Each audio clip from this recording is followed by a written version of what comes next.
and we could be here, I think, for a very long time discussing this, but I'll try to maybe sum it up and do this very briefly.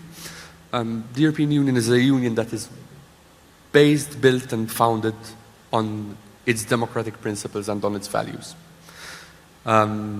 These are values that one can find in our treaty, but we live them in practice. Mm-hmm.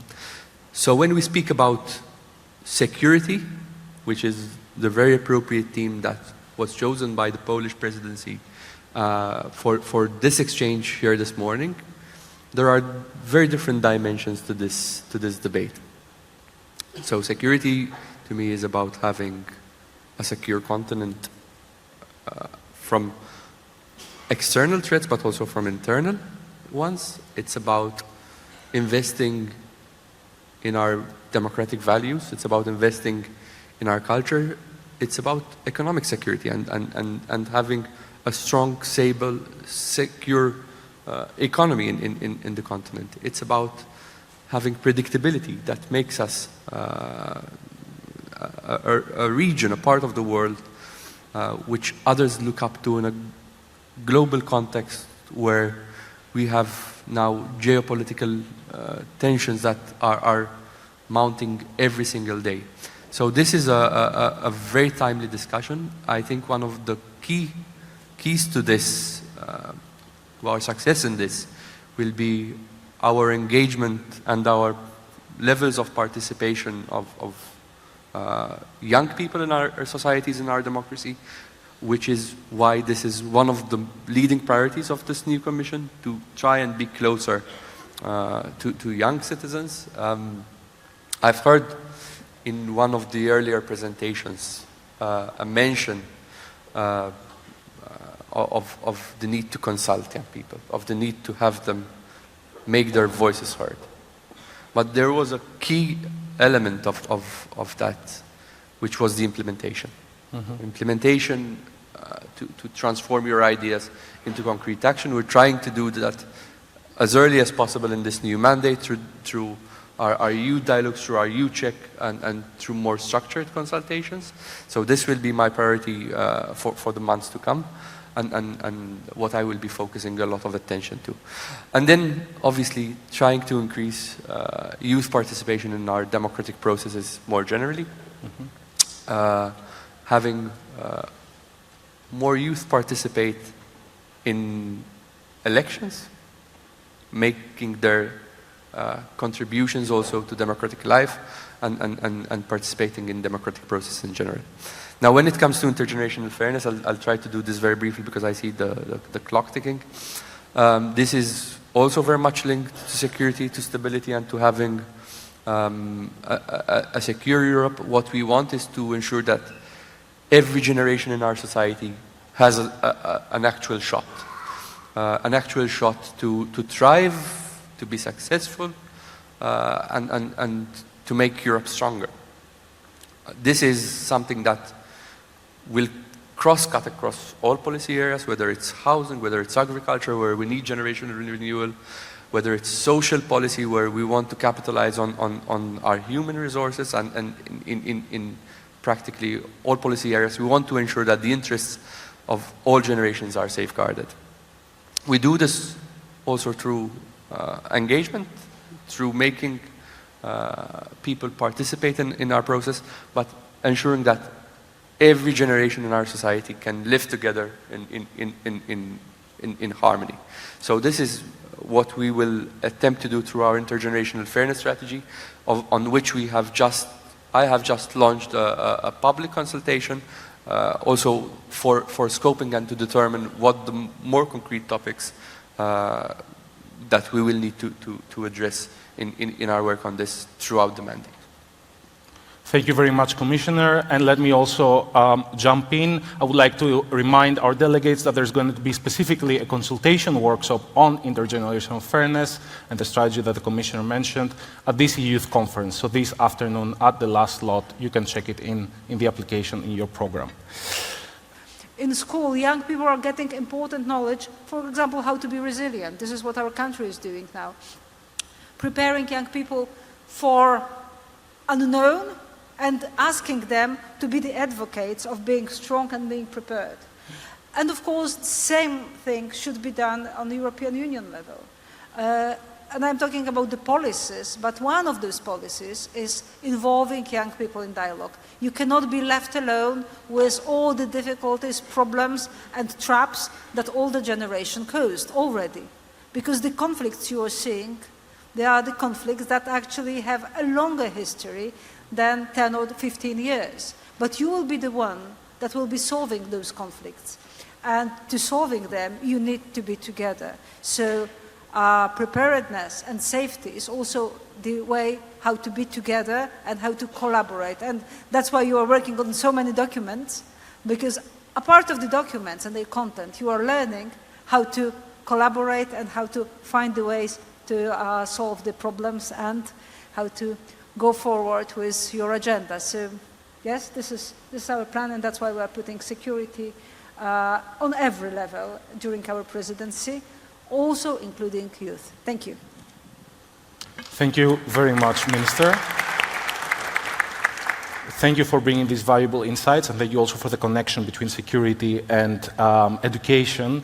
The intersection between them is very important. I think you highlighted it very meaningfully in your remarks. I think at the Economic and Social Committee, one of the big initiatives we've taken has been this idea of the European Youth Test, which of course we were very influenced by the Youth Forum in setting up, so well done to them. I think after the European Year of Youth, we were looking for to do greater youth engagement, quite frankly, because probably weren't as strong as we should be. What we tend to have is a lot of people from youth organisations. So we have about 10 members from youth organisations. That's how they get on to the committee as a voice of civil society in the EU institutions. And what I emphasise on that, I suppose, two things in terms of engagement with the most disadvantaged. Obviously, then we have many youth organisations taking part in that again. Largely people who are maybe in the youth forum or else in national youth councils themselves. So a whole variety, and it was a call, and we put together the list, and we tend to involve the organisation that's most relevant to the topic. As you come from a youth organization, how can youth organizations and their initiatives help combating these things that also Michael mentioned, like misinformation and disinformation, political polarization, and rising extremism?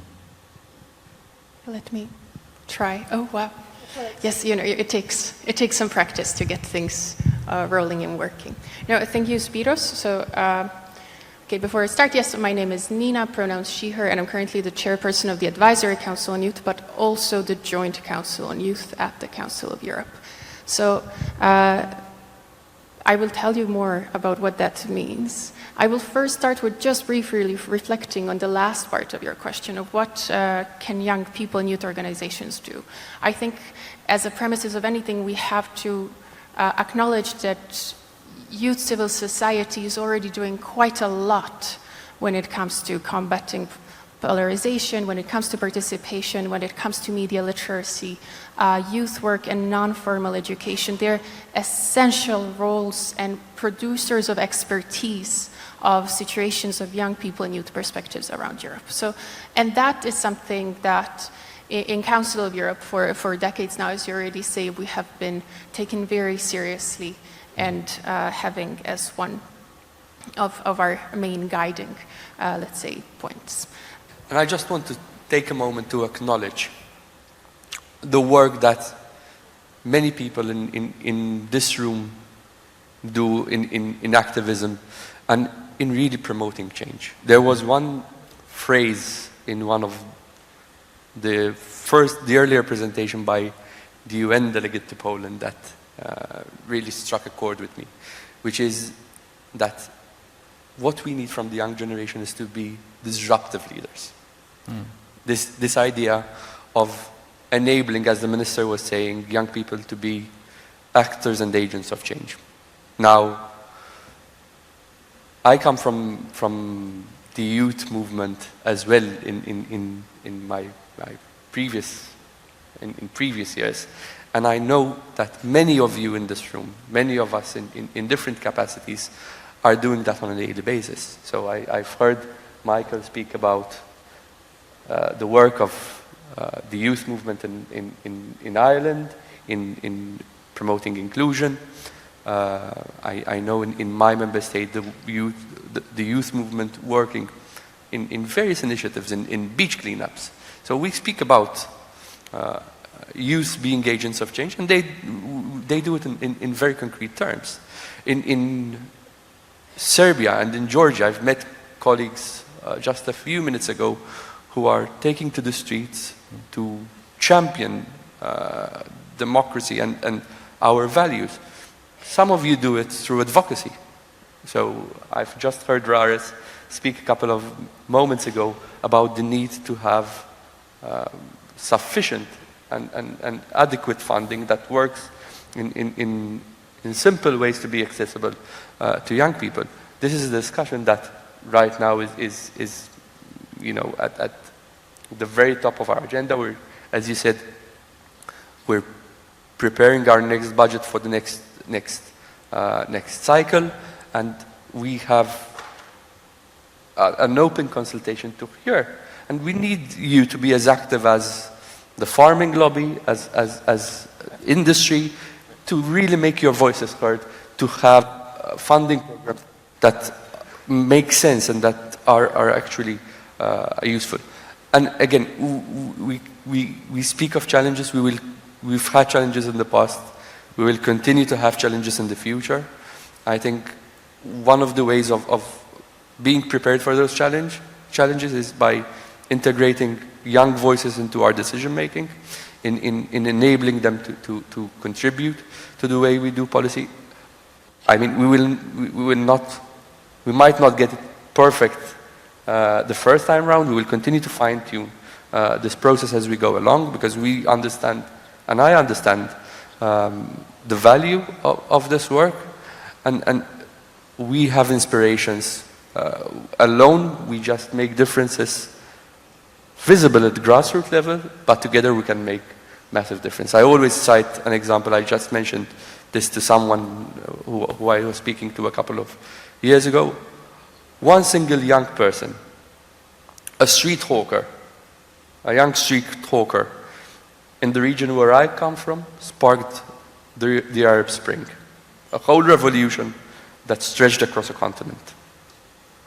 We have other examples. I mentioned Serbia and Georgia, where the youth movement is fighting for the rule of law every single day, and we can take inspiration from you guys, because you guys are actually delivering change, and you deserve our support and our gratitude for your work in this. Thank you very much. Thank you very much, Commissioner. I have to close very fast, I'm sorry. Thank you all for your inputs today. Thank you for participating in our panel. And I know that several of you will stay also after this panel and for the next part. So feel free to grab our panelists and ask them your questions during the breaks as well. Thank you for joining us, and thank you for being committed to youth.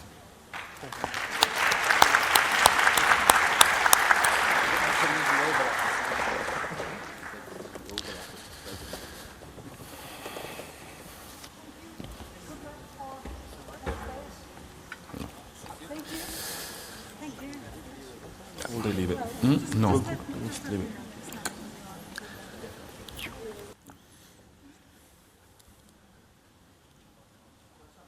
That the photographers are there on top, so